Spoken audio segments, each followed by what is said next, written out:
شوہر لیبیا میں نوکری کرتا تھا۔ بچوں کو اسکول چھوڑنے اور لے جانے کا کام میں خود کرتی تھی۔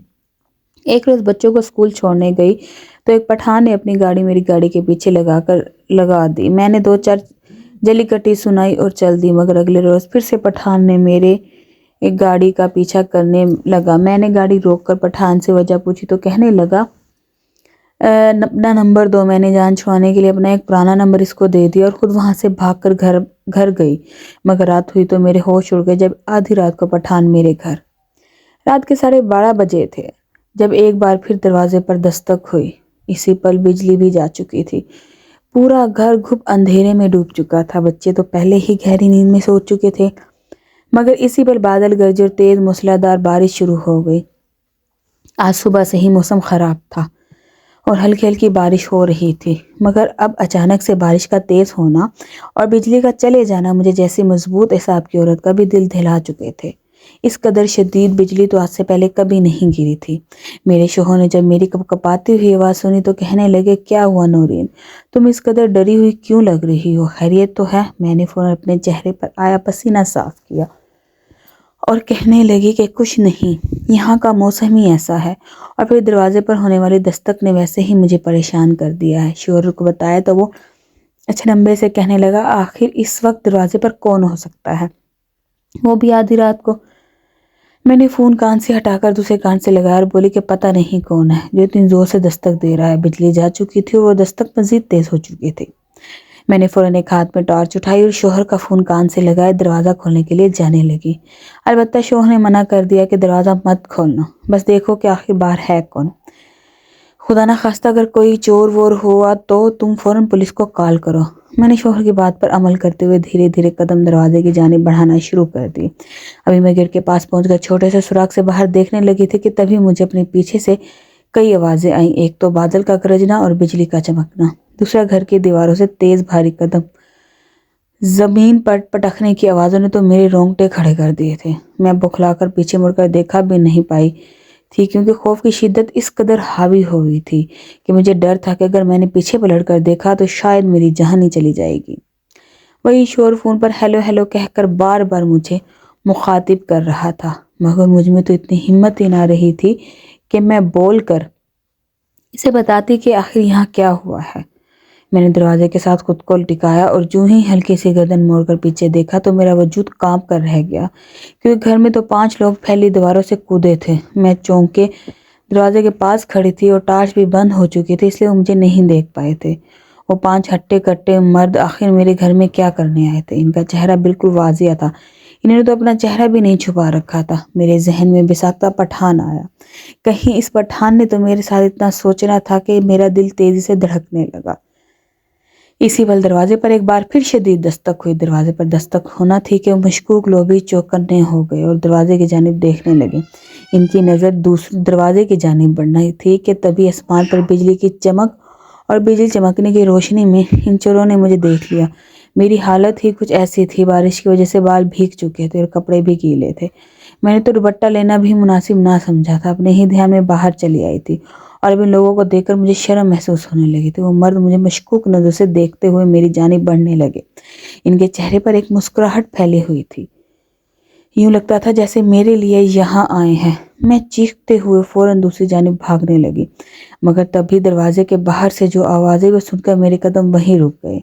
یہ تو وہی آواز تھی جو میں نے میرا شوہر لیبیا میں کام کرتا تھا، اس کی وہیں پر ایک اچھی نوکری لگ چکی تھی۔ وہ مہینے کے لاکھوں روپے کما کر ہماری جانب بھیجا کرتا تھا۔ میرے 4 بچے تھے اور چاروں ہی مجھے بے حد عزیز تھے۔ باقی سودا صرف تو میں آن لائن منگوا لیا کرتی تھی، مگر بچوں کو اسکول چھوڑنے اور واپس لانے کی ذمہ داری میری تھی۔ مگر کئی روز سے مجھے انہیں چھوڑنے میں کافی وقت پیش آ رہی تھی۔ ایک روز جب میں بچوں کو چھوڑنے کے لیے اسکول گئی تو ایک پٹھان نے میری گاڑی کے پیچھے اپنی گاڑی لگا دی۔ میں نے اس وقت گاڑی ریورس کرنی تھی، مگر پلٹ کر دیکھا تو گاڑی اپنی جگہ سے ٹس سے مس نہ ہو رہی تھی۔ میں نے کئی بار ہارن بجائے، ہاتھ کا اشارہ بھی کیا کہ بھائی اپنی گاڑی تھوڑی پیچھے کرو، مجھے راستہ دو، مگر اس نے تو میری ایک نہ سنی۔ آخرکار بلا وجہ ٹریفک جام ہونے کی وجہ سے مجھے بچوں کو اسکول لانے سے دیری ہو گئی۔ میں نے سمجھا کہ شاید یہ ایک دن کا سیاپا ہے، مگر یہ تو اب روز کا معمول بنتا جا رہا تھا۔ اگلے روز جب میں بچوں کو اسکول میں چھوڑ کر واپس گھر کے لیے آ رہی تھی تو ایک بار پھر ایک گاڑی نے میرا پیچھا کرنا شروع کر دیا۔ میں جہاں جہاں گاڑی گھماتی وہ گاڑی بھی میرے پیچھے آ رہی تھی، یہاں تک کہ وہ کار بالکل میری کالونی میں بھی پہنچ گئی۔ مجھے تو مشکوک لگنے لگا تھا، آخر وہ گاڑی میرے ہی پیچھے کیوں آ رہی تھی۔ میں نے جب گاڑی کے شیشے سے گاڑی کی جانب دھیان دیا تو اس میں بیٹھے ہوئے شخص کو دیکھ کر چونک سی گئی۔ اس میں 26-25 سال کی عمر کا پٹھان بیٹھا تھا۔ اس کے چہرے خدوخال اور رنگ روپ سے یہ بات واضح تھی کہ وہ ایک پٹھان قبیلے سے تعلق رکھتا ہے۔ اس کے چہرے پر شدید کرختگی تھی، وہ سنجیدہ تھا، مگر اس کے ماتھے پر غصے سے بل پڑے تھے۔ اس نے گاڑی کو لاک کر کے ایک بار پھر میری گاڑی کے پیچھے روک دیا اور پھر گاڑی سے اتر کر میری جانب آنے لگا۔ میرے دماغ میں تو ویسے بھی پٹھانوں کا کوئی اچھا تاثر نہ تھا۔ میں نے تو جب بھی فلموں میں یا پھر عام طور پر دیکھا تو میرے دل میں ان کے لیے ایک ہی تصور کہ وہ یا تو بندوقیں اٹھا کر گھومتے رہتے ہیں یا پھر قتل و غارت کرتے رہتے ہیں۔ اس پٹھان کو جب گاڑی سے اتر کر اپنی گاڑی کی جانب آتے ہوئے دیکھا تو میرے ہوش اڑ گئے۔ دل میں ایک عجیب سا خوف سر اٹھاتا کہ وہ مجھے مارنے تو نہیں آئے کہیں۔ میں ڈر کے مارے چپک گئی گاڑی سے۔ اب میں انتظار کرنے لگی۔ میرے ہوش اڑ گئے۔ دل میں ایک عجیب سا خوف سر اٹھاتا کہ وہ مجھے مارنے تو نہیں آ رہا۔ اس وقت وہ پٹھان شکل و صورت سے کہیں بھی کوئی امیر نہیں لگ رہا تھا۔ اس کار کا مالک تو بالکل بھی نہیں لگتا تھا۔ ایسے لگتا تھا جیسے وہ کوئی عام سا ملازم ہو یا پھر اس کار کا ڈرائیور ہی ہو سکتا تھا۔ وہ میری جانب آتا اس سے پہلے ہی میں نے گاڑی زن سے چلائی اور فوراً گلیوں سے گزر کر اپنے گھر کی جانب چلی آئی۔ یہاں پر 3-4 راستے تھے، اس لیے مجھے امید تھی کہ وہ شخص مجھے نہیں ڈھونڈ پائے گا۔ گھر کے اندر پہنچ کر میں نے سانس لی تھی۔ میں لمبے لمبے سانس لیتی گھر میں داخل ہوئی اور ایک دفعہ چھت پر جا کر گلی کا منظر ضرور دیکھا تو وہ ایک گلی میں مجھے وہ پٹھان گھومتا ہوا دکھائی دیا جو مشکوک نظر سے ہر سو شاید مجھے ڈھونڈ رہا تھا۔ آخر وہ میرا تعاقب کیوں کر رہا تھا؟ تو شکل سے ہی مجھے کوئی گنڈا دکھائی دیتا تھا۔ میرا تو حلق خشک ہو چکا تھا۔ آخر یہ کیسی مصیبت بیٹھے بٹھائے آن پڑی تھی۔ دل میں عجیب غریب وسوسے آنے لگے تھے۔ چھٹی کا ٹائم ہوا تو مجھے اپنے بچوں کو لینے کے لیے بھی جانا تھا، مگر اس پٹھان کے خوف سے تو میں باہر نکلنا نہیں چاہتی تھی، مگر بچوں کو لانا بھی لازمی تھا۔ اس لیے اپنی گاڑی کی جگہ میں نے ایک ٹیکسی بک کی اور اس میں بیٹھ کر بچوں کو لینے کے لیے چلی گئی۔ ہو سکتا تھا کہ اس نے میری گاڑی پہچان رکھی ہو، اگر میں گاڑی بدل کر جاؤں گی تو شاید میرا پیچھا نہیں کر سکتا۔ اس روز وہ مجھے کہیں نظر نہ آیا، مگر اگلے ہی روز جب دوبارہ میں اپنی گاڑی میں گئی تو ایک بار پھر وہ میرا پیچھا کرنے لگا۔ دوبارہ اپنی گاڑی روک رہا تھا یا بلا وجہ ہارن پر جا کر شور پیدا کرتا۔ مجھے تو غصہ آنے لگا تھا۔ آخر اس لڑکے کا مقصد کیا تھا؟ وہ کیوں میرا تعاقب کر رہا تھا؟ ابھی میں بچوں کے لیے اپنی کالونی میں داخل ہونے ہی لگی تھی کہ تبھی اس نے آ کر میری گاڑی کے سامنے رکوا دی۔ دل تو جیسے سینے میں ہی تھم کر رہ چکا تھا، کہیں وہ مجھے اکیلا دیکھ کر میرے ساتھ کچھ غلط ہی نہ کر ڈالے۔ وہ گاڑی سے اترا اور میرے پاس آ کر پشتو زبان میں کچھ کہنے لگا۔ میں حیرانگی سے اس کا چہرہ دیکھنے لگی، کیونکہ میں تو پنجابی تھی، مجھے بھلا پشتو کیسے سمجھاتی۔ میرے چہرے کے تاثرات دیکھ کر اس نے اندازہ ہو گیا تھا۔ وہ ٹوٹی پھوٹی اردو میں مجھ سے کہنے لگا، وہ میڈم ہم کو تمہارا نمبر چاہیے، تم ہم کو اپنا نمبر دو، ہم تم سے بات کرنا چاہتا ہے۔ اس کا انداز دیکھ کر میں فوراً سے کہا کہ صفا ہو جاؤ، یہاں سے دوبارہ میرے راستے میں نہ آنا، نہیں تو میں پولیس کو کمپلین کروں گی اور تمہیں پولیس کے حوالے کر دوں گی۔ وہ مجھے ہر سے دیدے پھاڑے دیکھنے لگا۔ میں اپنی گاڑی میں بیٹھ کر اپنے گھر تک چلی آئی۔ پٹھان تو میرے پیچھے ہی بڑھ چکا تھا۔ شوہر کی روزانہ لیبیا سے کال آیا کرتی تھی۔ میں نے ابھی اس کے بارے میں شوہر کو بھی بتا دیا تھا۔ شوہر کہنے لگا، ایسے لوگوں سے زیادہ بات چیت مت کرو، اگر تم سے ہینڈل نہیں ہو رہا تو بے شک پولیس میں اس کے خلاف کمپلین کر دو۔ 2 دن گزر آئے تو سارا ٹرک پن باہر نکل آئے گا۔ میں بھی اب یہی سوچ چکی تھی، اگر اس نے مجھے مزید تنگ کیا تو میں اسے پولیس کے حوالے کر دوں گی۔ اس دھمکی کے بعد وہ دوبارہ مجھے 2 دن تک کہیں نظر نہ آیا تھا، مگر ایک روز جب میں دوبارہ کوئی سامان لینے کے لیے گھر سے نکلی تو وہ پٹھان مجھے نظر آیا اور ایک بار پھر مشکوک سی نظر سے مجھے دیکھتا ہوا میرے پاس آیا اور پھر کہنے لگا کہ ہم کو تمہارا نمبر چاہیے، تم ہم کو اپنا نمبر دو، تم سے بہت ضروری بات کرنا ہے، اگر تم نے ہماری بات نہ سنی تو تم بہت بڑی مصیبت میں پھنس سکتا ہے۔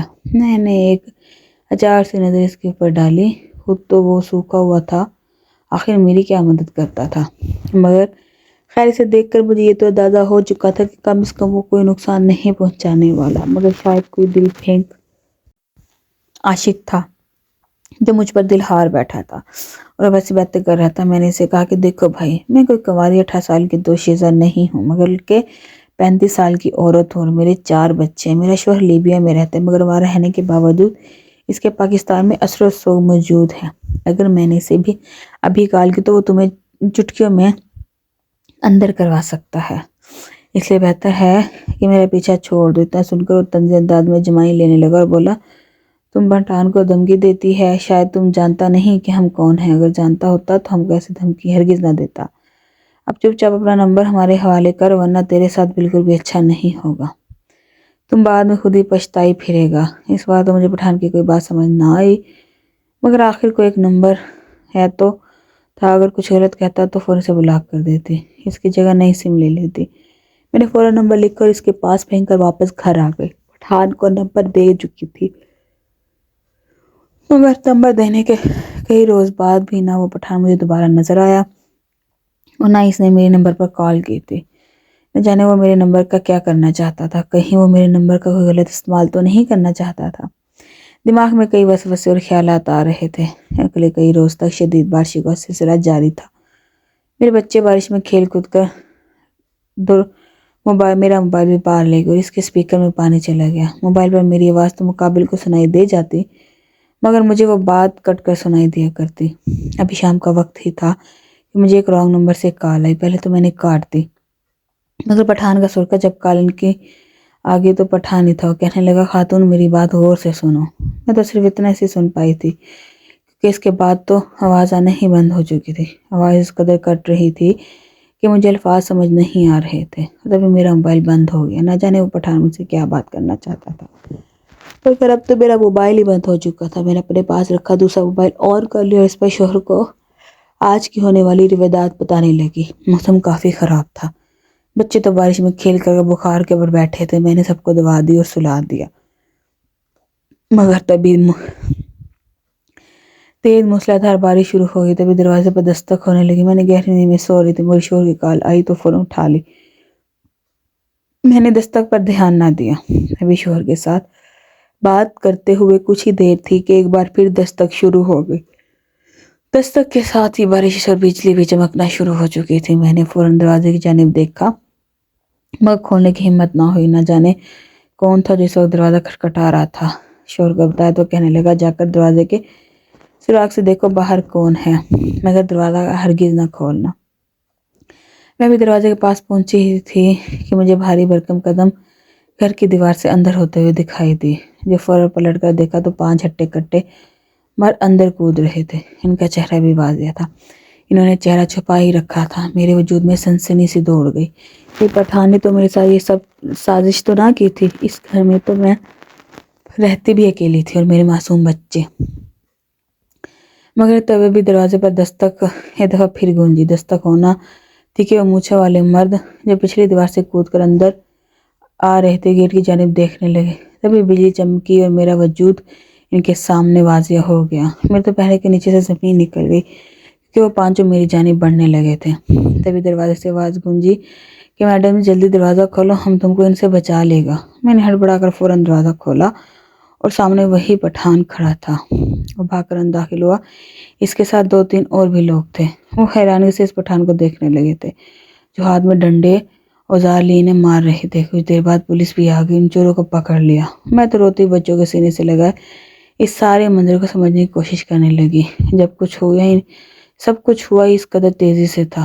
تبھی وہ پٹھان میرے پاس آیا اور کہنے لگا، باجی تم کو شام کو کال کر کے آیا تھا کہ تمہارے گھر میں آج واردات ہونے والا ہے، مگر تم تو میری سنتی ہی نہیں۔ میں نے اپنے موبائل کی خرابی پٹھان کو بتا دی۔ بہرحال وہ پٹھان ایک ڈرائیور تھا، مگر ایک خفیہ جاسوس کے طور پر بھی پولیس کے لیے کام کرتا تھا۔ پولیس نے اس کو ایک گاڑی دے رکھی تھی، اس کا کام تھا شہر کی تنگ گلیوں اور ایسے لوگوں سے جا کر ملنا، لوگوں کو بٹھا کر ایک مقام سے دوسرے مقام تک پہنچانا جہاں پر چور، ڈاکو اور دہشت گردوں کا بسیرا تھا۔ وہ جب چور چکے اس پٹھان کی گاڑی میں بیٹھ کر سفر کرتے تو کوئی نہ کوئی بات ایسی ضرور کرتے جسے سن کر وہ پولیس والوں کو سراغ دیتا۔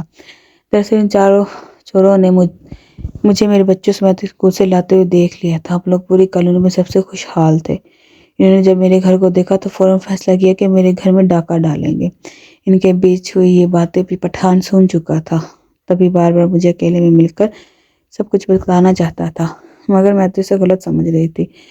جب حقیقت کا علم ہوا تو دل سے پٹھان کا شکریہ ادا کیا۔ پٹھان میرے سر پر ہاتھ رکھ کر بولا کہ باجی دوبارہ جب بھی ضرورت ہو تو مجھ سے ضرور رابطہ کرنا، تمہارا بھائی ہمیشہ حاضر رہے گا۔